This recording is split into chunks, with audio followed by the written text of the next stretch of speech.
భారత్ పాకిస్తాన్ల మధ్య ఉద్రిక్తతలు కంటిన్యూ అవుతున్న వేళ పాకిస్తాన్ శాంతి చర్చలకు ప్రతిపాదించింది. ప్రొఫెసర్ గారు, గతంలో మార్క్ రూబియో కూడా ప్రపోజ్ చేశాడు కదా, సౌదీ లాంటి తటస్థ వేదికల మీద చర్చిద్దాము అని చెప్పి ఆ ప్రపోజల్ కూడా తీసుకొచ్చారు. అప్పుడు భారత్ నో చెప్పింది అండ్ ఇప్పుడు కూడా భారత్ నో చెప్తోంది. సార్, పాకిస్తాన్ ఓకే అంటోంది, భారత్ నో చెప్తోంది, ఎందుకు? సౌదీ అని అనలేదు మార్క్ రూబియో. మార్క్ రూబియో అన్నది ఏంటంటే తటస్థ ప్లేస్లో అన్నాడు, పర్టికులర్ ప్లేస్ సజెస్ట్ చేయలేదు. అమెరికా లాంటి దేశం సజెస్ట్ చేయదు అలా. సో మార్క్ రూబియో అన్నది ఏంటంటే విస్తృతమైన అంశాలపైన, అంటే comprehensive dialogue between India and Pakistan and wide ranging issues, విస్తృతమైన అంశాలపైన ఒక న్యూట్రల్ లొకేషన్లో, ఒక తటస్థమైనటువంటి ప్లేస్లో ఈ చర్చలు జరుగుతాయి అన్నాడు. జరగాలని కూడా జరుగుతాయి అన్నాడు. సరిగ్గా ఇప్పుడు పాకిస్తాన్ అదే ప్రతిపాదిస్తోంది. అమెరికా ఏదందో అదే పాకిస్తాన్ ప్రతిపాదిస్తోంది. So Pak prime minister Shahbaz Sharif ప్రతిపాదించింది నిర్దిష్టంగా సౌదీ అరేబియాలో లాంటి ప్లేస్లో కలుద్దామన్నారు. ఎందుకంటే ఈ మధ్య రష్యా యుక్రెయిన్ చర్చలు కూడా సౌదీ అరేబియాలో జరిగాయి. ట్రంప్ సిరియా కొత్త అధినేత మధ్య చర్చలు కూడా సౌదీ అరేబియాలో జరిగాయి. అందువల్ల సౌదీ అరేబియా అనే పాయింట్ పాకిస్తాన్ సజెస్ట్ చేసి ఉండాలి. ఎందుకంటే ఇప్పుడు మరో ప్లేస్ జరిగింది ఇటీవల, రష్యా యుక్రెయిన్ చర్చలు తుర్కీలో జరిగాయి. కానీ తుర్కీ పాకిస్తాన్ సపోర్టింగ్ నేషన్, న్యూట్రల్ కాదు కదా. సో ఇండియాకు పాకిస్తాన్కు కూడా మంచి సంబంధాలు ఉన్న కంట్రీ సౌదీ అరేబియా. అందుకొరకు పాకిస్తాన్ తటస్థ ప్లేస్గా సౌదీ అరేబియా సజెస్ట్ చేసింది. తర్వాత 4 అంశాలపైన చర్చిద్దామని పాక్ ప్రైమ్ మినిస్టర్ సలహా. 1 కాశ్మీర్, 2 టెర్రరిజం, 3 వాటర్, 4 ట్రేడ్. ఈ 4 మీద చర్చించాలి అని పాకిస్తాన్ ఇప్పటికే ఈ ప్రతిపాదన చేస్తే భారతదేశం తిరస్కరించింది. ఎందుకు తిరస్కరించిందంటే పాక్ ప్రతిపాదన భారతదేశ ఫారిన్ పాలసీకి విరుద్ధమైంది. తన ఇండియన్ ఫారిన్ పాలసీ చాలా స్పష్టం. ముందు తటస్థ ప్లేస్లో చర్చలు. ఇది భారతదేశం అనేక దశాబ్దాలుగా తీసుకున్న వైఖరి ఏంటంటే పాకిస్తాన్తో ద్వైపాక్షిక విభేదాలు ఏమున్నా, బైలేటరల్ డిస్ప్యూట్స్ ఏమున్నా అది బైలేటరల్గానే చర్చిస్తాం తప్ప మూడవ దేశ జోక్యాన్ని అంగీకరించము.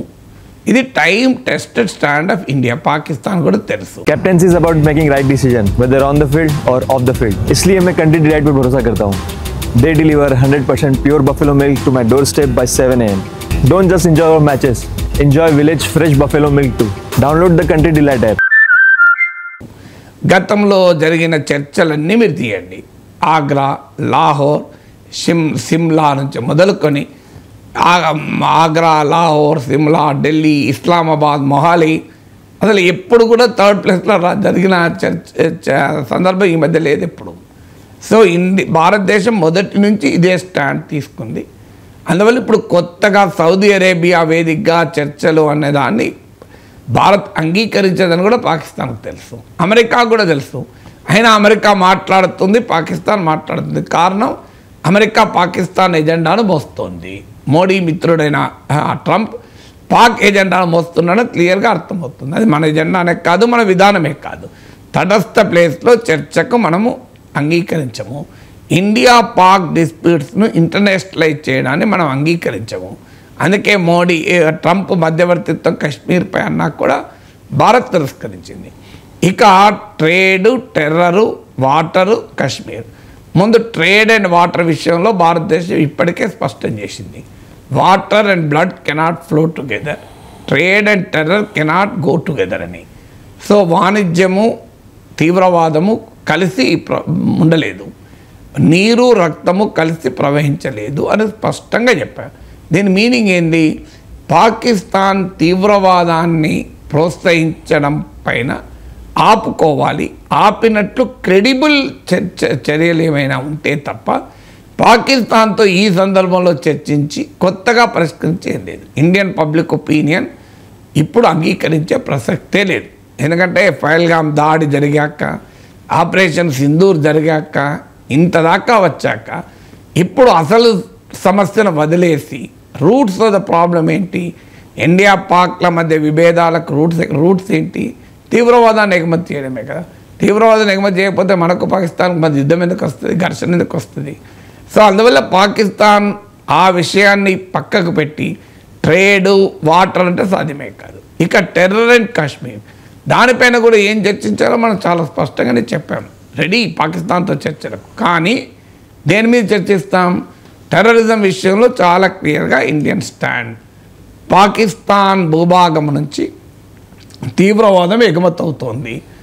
హఫీజ్ సయీద్, దావూద్ ఇబ్రహీం, మసూద్ అజర్ ఇలా చాలామంది తీవ్రవాదుల పేర్లు, మాఫియా పేర్లు భారతదేశం రిటర్న్గా పాకిస్తాన్కు పూర్తి డోసియర్తో ఇచ్చింది. వాళ్ళని అప్పచెప్పమని చెప్పింది. వాళ్ళని అప్పచెప్పకుండా పాకిస్తాన్లో ఉన్న టెర్రర్ ఇన్ఫ్రాస్ట్రక్చర్ డిస్మాంటిల్ చేయకుండా తీవ్రవాదులకు సైనిక లాంఛనాలతో అంత్యక్రియలు జరుపుతూ మసూద్ అజర్ లాంటి వారికి 14 కోట్ల నష్టపరిహారాన్ని చెల్లిస్తూ సో తీవ్రవాదాన్ని ప్రోత్సహించే జిహాదీ జనరల్ అయిన అసీం మునీర్ను తొలగించకుండా ఆయనకు ప్రమోషన్ ఇస్తూ ఇవన్నీ చేస్తుంది. ఇక తీవ్రవాదం పైన భారతదేశం చర్చించి ఏం చేస్తుంది? సో తీవ్రవాదంతో భారతదేశం చర్చించడం, తీవ్రవాదం పైన చర్చించాలి పాకిస్తాన్ అంటే చర్చలు కాదు కదా, పాక్ యాక్షన్ చూపెట్టాలి. పాక్ కొంత యాక్షన్ చూపెడితే ఏమైనా టాక్స్కి అవకాశం ఉంటుంది. కశ్మీర్ విషయంలో మనం చాలా క్లియర్గా మన పొజిషన్ చెప్పాం. కశ్మీర్ పైన చర్చిస్తే పాక్ ఆక్రమిత కశ్మీర్ భూభాగాలను వెకేట్ చేయడం పైన చర్చించాలి. అందుకు పాకిస్తాన్ సిద్ధంగా ఉంటే చర్చించవచ్చు. ఏముంది? మొడాలిటీస్, ప్రోటోకాల్ ఏంటి, పాక్ ఆక్రమిత కశ్మీర్ ఎప్పట్లోగా అప్పచెప్తారు, వీటిపైన చర్చించాలని పాకిస్తాన్ పుస్తకత ఉంటే భారతదేశం ఎందుకు అభ్యంతరం చెప్తుంది? అది కాక ఇంకేం అభ్యంతరం చెప్పేది ఉంది? లేదు పాకిస్తాన్ జనరల్ ఏమో కశ్మీర్ మా జగ్లర్ వేన్ జీవనాడి అంటుంటే భారతదేశ భూభాగమైన కశ్మీర్ మా జీవనాడి అంటుంటే వారితో ఏం చర్చలు ఉంటాయి? ఇక దానికి చర్చలు ఏముంటుందా? సో చర్చలు దానికి కూడా ప్రాతిపదిక ఉండదు కదా. నా ఇల్లు ఆక్రమించుకునేది నాదే నువ్వు అంటుంటే నీతో ఏం చర్చలు ఉంటాయి? కొట్లాడు తప్ప. సో నా ఇల్లు నీదని అనడమే కాదు, ఆక్రమించుకొని కూర్చున్నావు. 2-3 రూములు నీ ఆక్రమణలోనే ఉన్నాయి, కార్ షెడ్ నీ ఆక్రమణలోనే ఉన్నాయి. అవి ఖాళీ చేసి బయటికి వెళ్ళి నువ్వు మాట్లాడేవన్నా. అందువల్ల ఈ చర్చల ప్రక్రియ, పాక్ ప్రతిపాదన భారత్ తిరస్కరించడానికి కారణం భారత్ ఏదో యుద్ధం కోరుకుంటోంది, శాంతి కోరుకోవడం లేదు, పాకిస్తాన్ ఏదో శాంతి కోరుకుంటుంది అన్న కహానీలద్దు. ఇది అమెరికా పాకిస్తాన్ల ఒక జాయింట్ ప్రొడక్షన్. ఈ థీరీ తటస్థ ప్లేస్లో చర్చలు అనేది US Pakistan joint venture activity. So అమెరికాకు అలవాటు పాకిస్తాన్ వైపు స్టాండ్ తీసుకోవడం. భారతదేశం ఇప్పటికైనా అర్థం చేసుకోవాలి.